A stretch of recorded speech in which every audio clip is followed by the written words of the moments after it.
Vous avez un chantier un chantier de la saisie et de cartographie des périmètres possibles moyens hydrauliques. Donc il y a pas mal de chantiers qui ont en cours. Donc je pense que le système d'information d'irrigation, c'est une composante importante pour le système d'information sur l'eau. Surtout que les ressources en eau consommées par l'irrigation représentent plus que 80% de l'eau. Donc c'est un système d'information, donc il faut beaucoup de travail parce que le système d'information et d'irrigation va aider le département de l'eau à bien planifier ses ressources. Donc maintenant on va passer à la présentation thème sur la qualité des eaux. Donc il concerne exactement la modélisation de la disponibilité et la qualité des eaux de surface à l'aide du modèle SWOT qui sera présenté par M. Chirawi Mohamed. Donc c'est un expert en système de modélisation sur son eau et au sol. Donc il utilise pas mal utilise la partie cartographie, la partie SIG. Donc je vous laisse la parole pour présenter votre Donc merci Monsieur le Président. Tout d'abord, je tiens à remercier le comité d'organisation pour l'invitation et aussi je saisis l'occasion pour les féliciter pour le courage d'aborder une telle problématique dans le contexte actuel.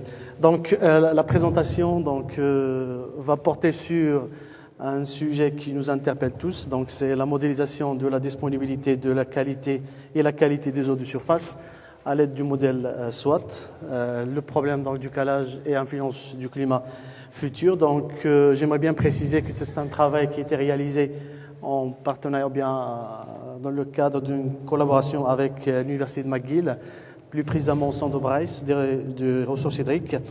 Et comme vous le constatez, on ne peut pas aborder la problématique de l'eau sans être dans un contexte multidisciplinarité et aussi multi-institutionnel, parce que pour gérer l'eau d'une façon intégrée, il faut impliquer pas mal d'institutions et aussi pas mal de disciplines. Le plan adopté par cette présentation, il est classique. Donc je vais essayer de citer la problématique et je tiens à préciser que le travail a été réalisé en Québec, plus précisément au sud. Et l'objectif de présenter ce travail, c'est parce que il y a une continuité d'essayer d'appliquer la même méthodologie dans un contexte marocain et aussi de présenter l'outil qui est le modèle SWOT, qui est pas mal utilisé par les gestionnaires des ressources en eau et aussi les projections et les simulations pour le futur. Par la suite, je vais essayer de présenter le résultat obtenu avant de présenter une conclusion et aussi les perspectives de recherche au niveau de l'IAV Hassan II. Donc, comme vous le savez tous, à la suite d'une averse ou bien des précipitations intenses, il y a toujours le phénomène de ruissellement qui s'installe, surtout si on a des précipitations intenses, qui va causer une dégradation du sol par le phénomène de l'érosion hydrique. Et quand on perd le sol et ce sol sera acheminé par le réseau hydrographique, il y a toujours une dégradation de la qualité de l'eau par des éléments chimiques, surtout si on est dans un contexte agricole par les fertilisants. Et dans ce cas, on va présenter la problématique qui est due au phosphore, à l'azote et aussi par la charge des sédiments. Parce qu'il ne faut pas obliger que surtout cette charge qui va nuire surtout pour les stations de traitement des eaux usées. Et dans le contexte actuel, pas mal de stations ont été arrêtées parce que l'eau était pas mal chargée et on ne peut pas continuer à faire le traitement, sans parler bien sûr de la problématique de l'envasement des barrages qui perd la capacité de stockage. Aussi avec cette problématique de dégradation de la qualité des eaux des réseaux hydriques, il y a aussi la contamination des eaux de surface et surtout les lacs naturels, surtout si on a une eau qui est chargée en phosphore. Il y a le processus d'eutrophisation qui s'installe au niveau de ces ressources et aussi le développement des cyanobactéries, qu'ils soient d'ordre toxique ou non. Aussi avec les projections futures concernant les modèles et les scénarios climatiques. Donc il y a premièrement la fréquence des précipitations intenses donc, qui augmente, et là on parle toujours des ou bien des événements exceptionnels. Il y a aussi donc la température qui va augmenter, et avec cette augmentation de la température, avec la charge donc en éléments donc chimiques de l'eau, donc il y a tout un processus donc qui se catalyse au niveau de ces ressources en eau. Donc, et l'objectif c'est étudier donc cet effet combiné de ces intenses précipitations et l'augmentation de la température sur l'environnement et surtout sur la qualité de l'eau. Donc, d'une façon brève, donc les objectifs assignés donc à cette étude. Premièrement, c'est l'application du modèle SWAT, surtout pour étudier donc le régime hydrologique du bassin versant de la rivière au Brochet. Donc, c'est un bassin qui est chevauché entre les États-Unis et le Canada, et aussi donc c'est parmi les affluents donc du Grand Lac de l'État donc de New York. Aussi, donc, c'est l'objectif de l'application du modèle SWAT afin d'estimer la charge des nutriments et des sédiments. Et quand on parle de nutriments, c'est plus le phosphore et l'azote. Et aussi, donc, simulation de 4 scénarios futurs pour voir donc l'impact de jusqu'à 2070 pour le bassin versant de la rivière donc au Brochet. Donc, premièrement, donc juste un peu pour donner un aperçu sur ce bassin. Donc, ce bassin, il est divisé en deux, ou bien à deux vocations. La première vocation, elle est forestier. Donc là, on voit donc il y a l'installation de la végétation naturelle. Et dans la moitié du bassin, donc c'est une activité intense donc de l'agriculture. Donc pourquoi donc cette particularité du bassin? C'est un peu pour prendre en considération le processus de calibration ou bien de calage du modèle SWAT. Donc autrement dit, donc on a essayé donc d'exploiter les données collectées au niveau de l'exutoire du grand bassin, en même temps de prendre donc les deux sous-bassins, donc la partie donc amont upstream donc qui est plus forestière et la partie donc downstream aval qui est plus agriculture, parce que c'est pas la même dynamique du grand bassin versant. Donc pour atteindre donc l'objectif, donc on a essayé donc d'utiliser le modèle SWAT, Soil Water Assessment Tools, donc qui a une interface donc pour intégrer les données climatiques et surtout donc les précipitations, la température de l'air, la vitesse du vent, l'humidité relative et aussi les radiations, qui permet d'estimer d'autres paramètres qui font partie donc du bilan hydrique donc du sol, aussi donc la caractérisation du paysage en termes donc de la topographie, aussi donc les types du sol, l'occupation du sol et aussi donc les stations climatiques, leur localisation. Pour parler de la qualité, donc il faut parler de la source de ces éléments. Et ces sources des éléments, c'est la fertilisation. Il y a aussi la rotation des cultures. Il y a aussi donc le travail du sol. Et il y a aussi donc la moisson et est-ce qu'il y a une agriculture de conservation ou pas. Donc pour les outputs ou bien pour les sorties du modèle, donc on peut avoir l'évapotranspiration. Donc étant donné que le Canada donc c'est un pays où il y a pas mal de neige, donc il y a aussi l'effet de la fonte donc de la neige. Il y a le ruissellement du surface, donc il y a l'écoulement souterrain. Il y a bien sûr donc la charge donc de l'eau ou bien le volume qui passe par l'exutoire du bassin versant. Aussi donc il y a les données de la qualité, donc surtout donc la matière en suspension, donc c'est les sédiments, c'est l'azote, c'est le phosphore de d'autres, on peut dire de deux types, donc le phosphore dessous et le phosphore particulaire qui adhère donc aux particules du sol. Il y a aussi donc le volet pathogène. Donc dans cette étude, on n'a pas pris en considération tout ce qui est donc bactéries qui peut contaminer donc la qualité de l'eau. Donc juste le modèle SWAT. Donc c'est un modèle qui était développé donc par le département de l'agriculture de l'État de Texas. Donc c'est un modèle, comme on l'a vu dans la diapo précédente, qui a plusieurs interfaces, donc qui permet donc d'intégrer les données. Donc il y a cette intégration qui se fait par donc des interfaces, soit pour alimenter le modèle par les données donc spatialisées, donc surtout donc l'occupation du sol. Il y a aussi donc le type de sol. Il y a aussi donc le réseau donc hydrographique et aussi donc on a des fenêtres qui permettent donc d'introduire donc les données d'une façon manuelle Ou bien, si on a les données donc, dans un fichier Excel, on peut les appeler pour l'intégrer automatiquement dans le modèle SWOT. Et bien sûr, donc, il y a toute description donc, de cycle donc, de la culture, l'installation, donc la récolte et aussi donc, la saison de fertilisation. Donc une fois que le modèle donc, a été préparé en intégrant donc, les données, donc on commence la partie donc, modélisation et toujours on commence par la partie donc, hydrologique. Donc on fait donc la calibration en termes d'hydrologie, étant donné que le bassin donc, a deux dynamiques amont et aval, donc on essaie de voir cette dynamique, est-ce qu'il est la même, surtout pour la paramétrisation, pour le fonctionnement hydrologique. Aussi, donc, on a passé par la suite pour les paramètres qui peuvent affecter la qualité des résultats, tout ce qui concerne donc l'érosion hydrique. Et une fois qu'on a terminé avec les particules ou bien l'érosion hydrique, donc on a commencé à voir la partie de qualité par les nutriments, surtout pour le phosphore et l'azote pour les deux sous-bassins. Donc toujours quand on fait donc cette calibration, en cas où on juge que le résultat n'est pas satisfaisant, en se basant sur différents paramètres statistiques, donc on revient à la case de départ pour reparamétriser donc ce modèle. Et si on est satisfait, donc on peut dire qu'on peut passer donc à l'étape suivante. Donc un peu pour faire donc la calibration, donc on sait que modèle SWOT, donc c'est une plateforme où on a griffé plusieurs sous-modèles.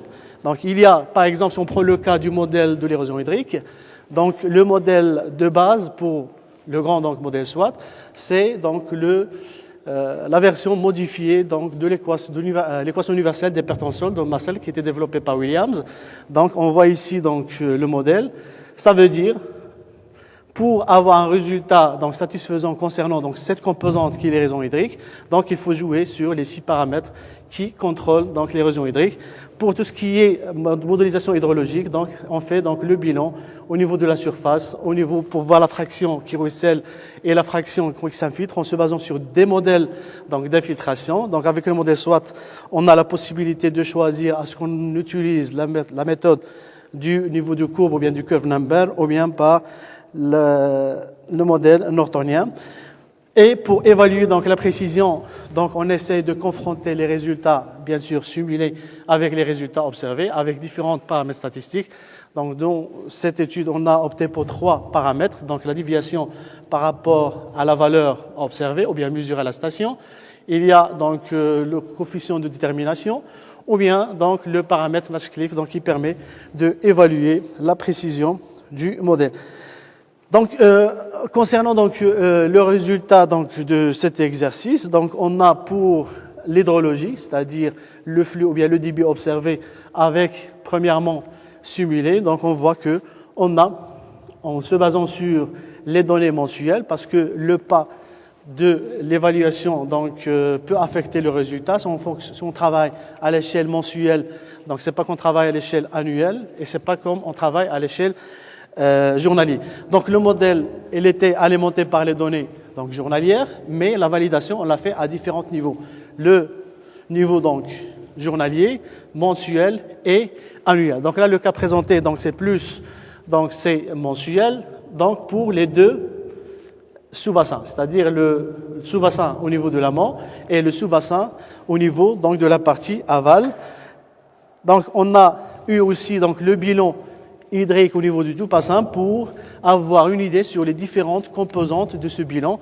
Donc, quelle est la partie donc, qui ruisselle, la partie qui va servir donc, à la recharge de la nappe et aussi la partie qui est perdue par la végétation, quantifiée, l'évapotranspiration.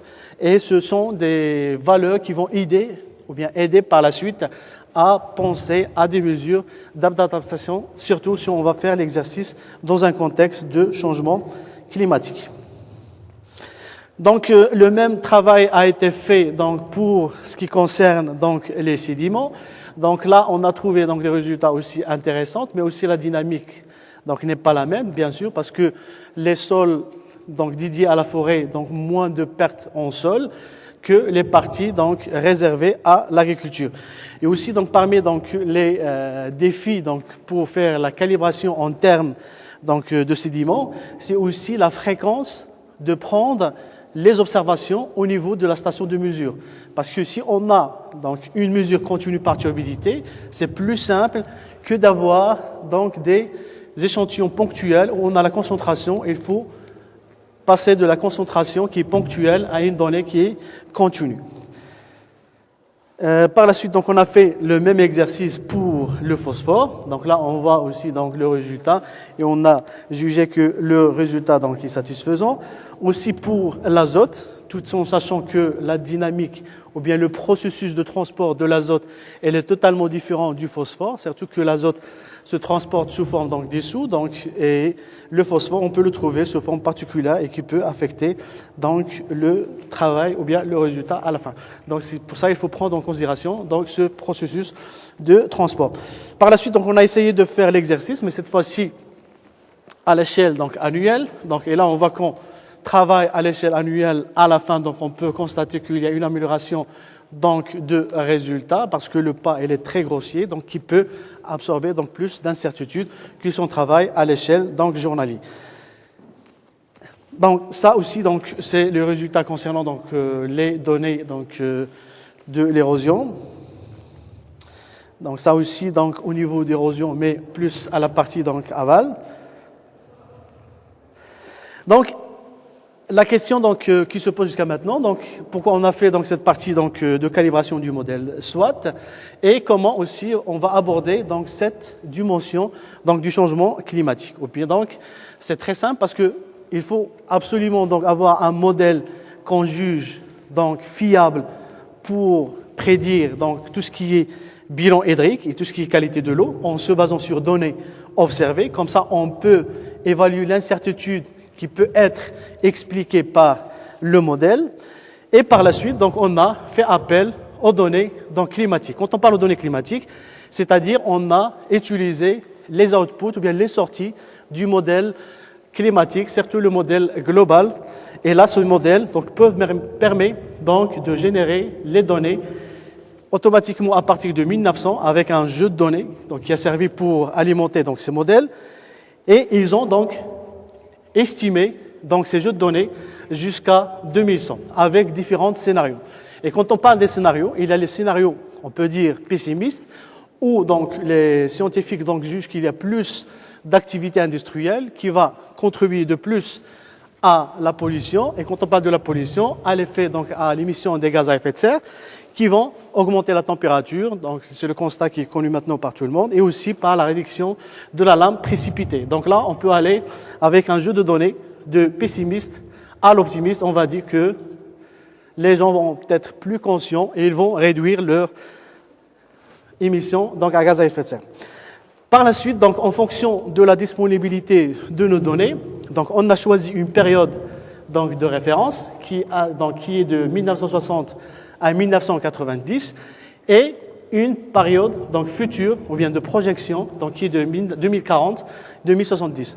C'est juste qu'il faut retenir que plus que ces périodes sont proches, plus que le signal de changement climatique il est réduit. C'est-à-dire on ne peut pas constater qu'il y a un signal donc du changement du climat. C'est pour cette raison qu'il faut toujours avoir donc une fenêtre donc assez large pour montrer donc cet effet ou bien cet signal de changement climatique.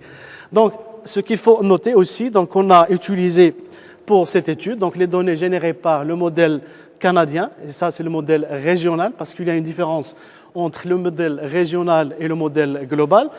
Donc le modèle global donc, a une résolution spatiale, c'est-à-dire les mailles donc, générées par le modèle sont très grossières avec donc, une dimension ou bien une résolution de 100 km par 100 km. Et on passe donc de cette résolution à une résolution plus fine quand on aborde donc les résultats donc, du modèle régional qui est de 45 sur 45. Donc, et en analysant donc, la différence entre ce climat régional, le résultat de ce climat régional sur la partie future et la période de référence, on peut évaluer l'impact de changement climatique sur les différents objectifs cités dans les diapos précédents. Donc, deuxièmement, ce qu'il faut retenir aussi, qu'au niveau d'un bassin versant, donc le gradient climatique n'est pas le même. Parce que si on prend le cas donc, de ce bassin versant, plus qu'on est au nord, plus la température est basse. Et aussi, donc, plus qu'on est au sud, la température est relativement élevée. Donc, pour tenir en considération de ce gradient climatique, donc, on a essayé de projeter donc, la maille des sorties du modèle climatique et on a pris donc un maille par station, c'est-à-dire un maille qui va représenter les données qui ont été observées au niveau de ces stations climatiques adoptées pour la calibration du modèle. Comme ça, on peut être certain que ce gradient climatique a été pris en considération. Aussi, donc, pour les scénarios donc, climatiques, donc, avec chaque simulation, donc, on a différents résultats donc, des données. Donc, ça qu'on voit, donc, le delta. Donc, le delta, ça veut dire c'est la moyenne qui est estimée par rapport au climat, donc, on peut dire historique, c'est-à-dire observé, réel, avec ce qui est projeté par les modèles climatiques. Donc là, avec le jeu qu'on a, donc les points dans ce nuage, on a essayé de prendre donc des points qui représentent cette dispersion donc de ce nuage. Donc là, on constate que déjà pour la température, il y a un delta qui aille donc de 1 degré à 2 degrés. Aussi au niveau donc des précipitations, on a essayé de faire la même chose, c'est-à-dire dans certaines simulation, il y a une augmentation, comme il y a une diminution.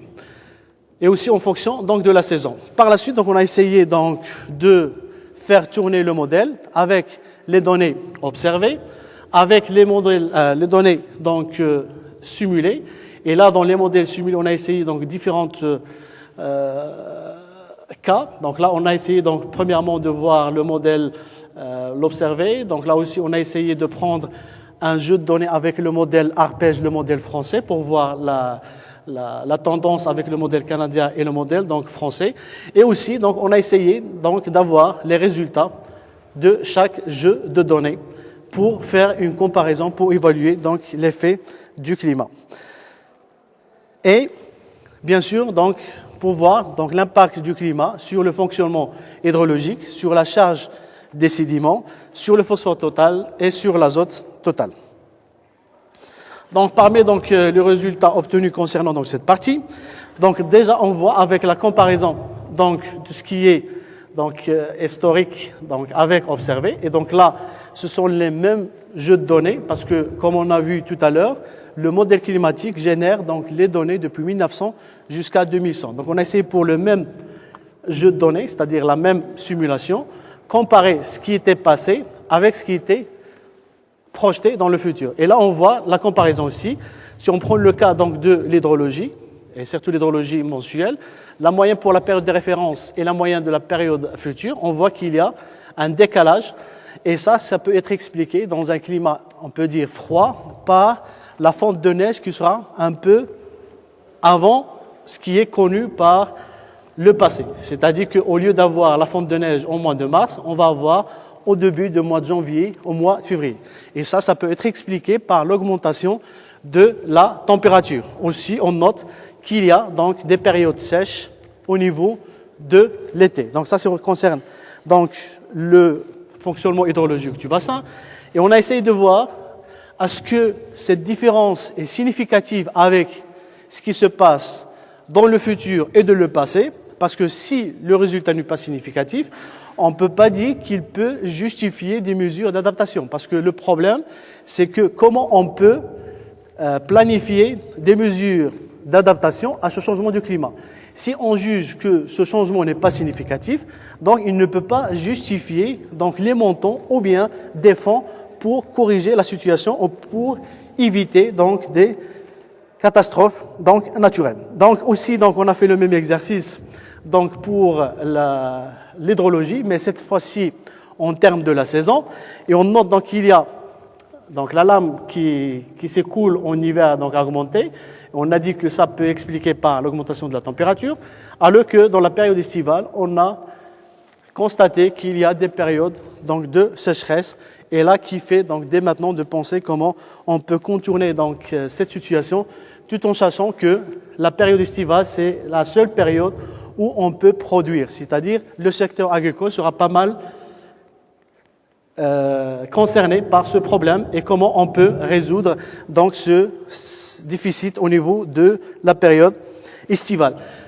Ce qui est intéressant donc en termes donc des résultats du fonctionnement hydraulique, donc on a essayé de confronter donc la lame précipitée avec la lame donc ruisselée et on a constaté que la pente, c'est-à-dire il y a une relation linéaire et que la pente change, c'est-à-dire qu'il y a une augmentation donc de la pente et la seule explication pour cette situation, c'est que il y a plus d'événements intenses parce qu'on sait qu'une fois que l'intensité des précipitations est très importante, c'est-à-dire que le sol n'arrive pas donc à absorber donc cette quantité d'eau, et là donc c'est le principe donc des modèles d'infiltration, donc surtout le modèle ortonien, qui peut expliquer qu'il y a plus de lames qui coulent parce qu'il y a plus d'événements intenses qu'on peut les qualifier par les événements donc extrêmes qui peuvent générer donc pas mal de lames ruisselées. Donc, par la suite, on a essayé de faire donc les exercices pour les sédiments et on a la même présentation des résultats que l'hydrologie parce que les sédiments se transportent par l'agent qui est l'eau. Donc, s'il y a plus de lames ruisselées, automatiquement, il y a plus de charge de particules de sol et pour ça, on voit qu'on a la même allure donc de ce qu'on a trouvé pour l'hydrologie, surtout que le modèle SWAT utilise donc le modèle Mussel qui se base sur le débit de pointe pour modéliser donc l'érosion. Donc un peu le même exercice. Donc là on a constaté qu'il y a plus de différence, donc c'est-à-dire qu'on a peut atteindre jusqu'à 15% augmentation de la charge des sédiments au niveau de l'exutoire donc du bassin versant et aussi donc ça on fait donc l'analyse au niveau donc mensuel. Et si on veut donc un peu synthétiser donc ce qu'on a obtenu pour l'hydrologie, pour les sédiments, pour le phosphore donc à l'échelle donc annuelle, donc on a constaté que pour tous les autres éléments donc on a une augmentation de concentration, à part donc le phosphore, on a constaté qu'il y a une réduction donc de la charge au niveau de l'exutoire.